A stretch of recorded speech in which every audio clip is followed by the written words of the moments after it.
It's like saying the city of San Jose, when I've been here 28 years from the East Coast, San Jose was 500,000 people. Now it's 1 million in October of '06, according to Census Tract. And it's like saying the police force stays the same size as the population grows. So if the police can't police everything, it's impossible. You need help. So take it upon yourself to police your own credit report. Don't count on the law to make sure your credit stays clean. Police your report by checking it every month, every 2 months for accuracy, and make sure it's clean. Mistakes, I bet you mistakes on there. Who hasn't seen the report in more than a year? I'll rest my case. So you got to check it. Check it. Check it. Okay. How often do they correct it versus remove it? Well, you don't want them to correct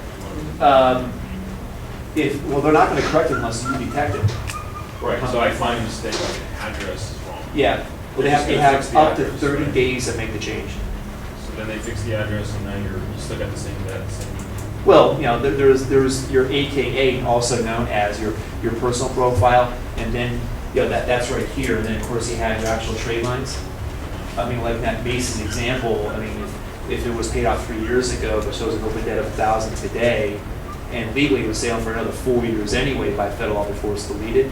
But we can accelerate that by the mistake that they made not report to the bureaus 3 years earlier. So when you make a payment on a car loan or a mortgage or a debt, bad or good, they have to update it every month or 12 times a year. You can pay it off. They have to update it immediately. But in this case, Macy's failed to report it 3 years ago, for example. And I use Macy's because they do it all the time. If 3 years later, because they haven't seen a report in a long time, it says you're $1,000 past due. This is zero. Your score might be a lot higher today if they did the job 3 years earlier. But because of that mistake, when we have proof, we can get it deleted based on the FCRA. There's a mistake in accuracy on that trade line. See, there's always mistakes on the trade lines. So when you pay off your car loan, your credit score go down to what? Maybe or maybe not. It just depends. Because everyone's profile is different. See, I mean, you and your wife could be married for 95 years with the exact same duplicate negative and positive credit.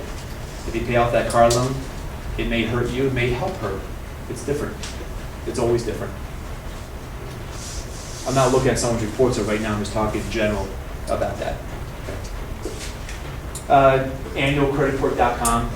You know, you got to pay a small fee if you want that, but I recommend mycreditkeeper.com. They're much more accurate. But this is their website. It looks something like this. You just punch in your state.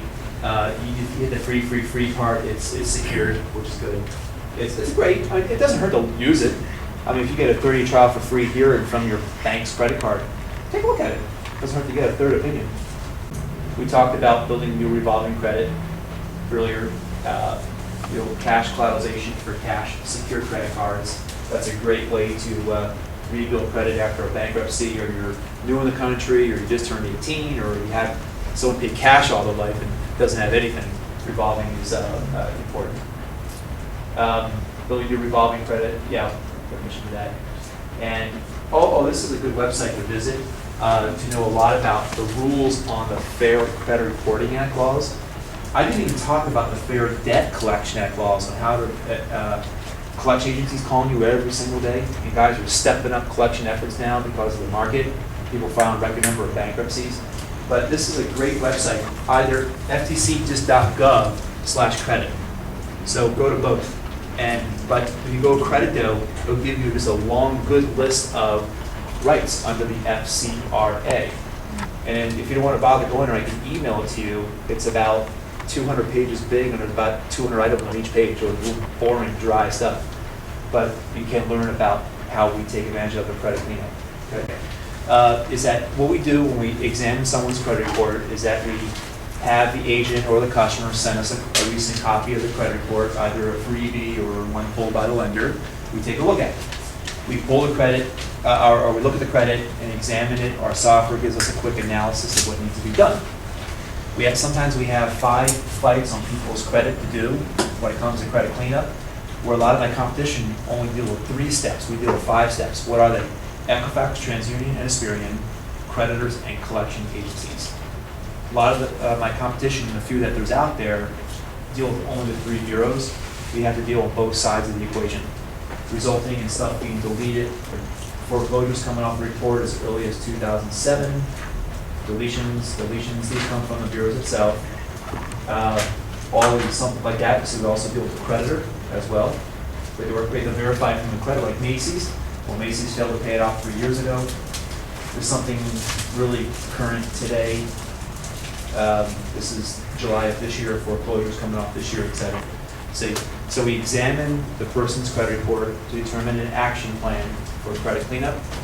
It takes literally 10 minutes. The computer does everything. We email or call the client back. This is how long it's going to take.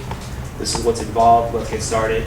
And depending on the credit profile, you've got to rebuild credit, go out and get cash in your credit cards, or have mom and dad add you as an authorized user, and this is what the credit repair is going to be. So it's a combination of both customer and us helping their scores go up. And how long does it take to repair credit?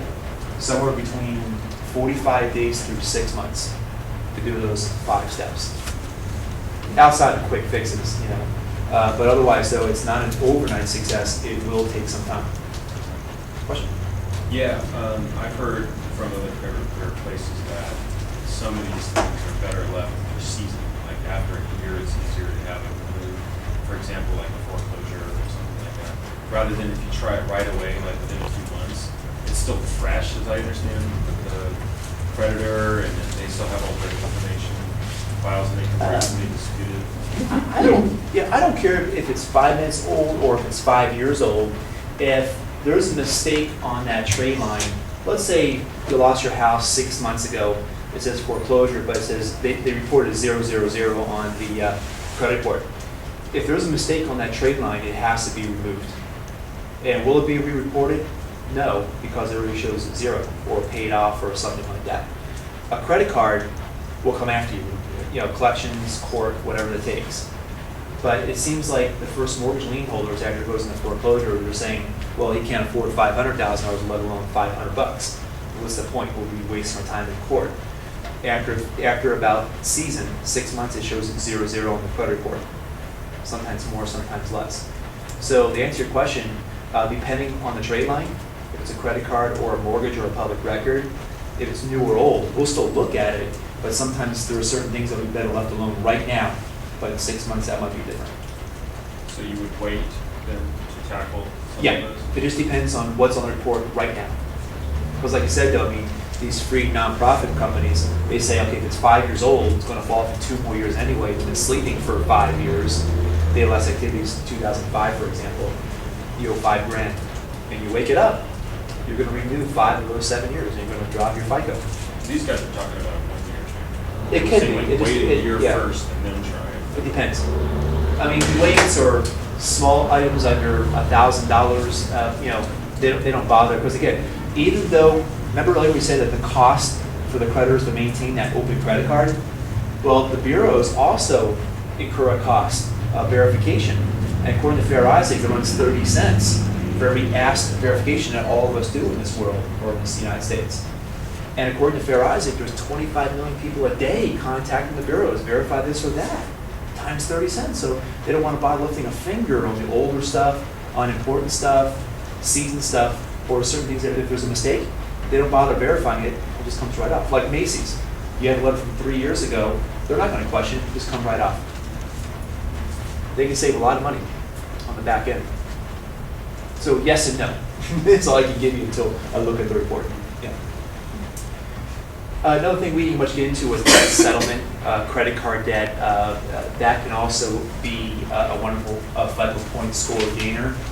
If you have drowning a lot of credit card debt, either would recommend a really good nonprofit debt consolidation company, or depending on that person's cash flow, might be able to do a settlement of that debt. You know, like for it to be in collections or charge up as a loss versus someone who has on-time debt. We talked about that outside. She knows someone that has that. And the debt's on time but maxed out, it will make the credit worse before it gets better. And there's a better chance that the credit card company or collection agency will give us a really low settlement if it's already in collections. And I would never tell someone not to make their payments or miss payment. Can't do that. It's up to that account holder owner. But the further is in collections or charge up as a loss or with the collection agency, it's a lot easier to settle.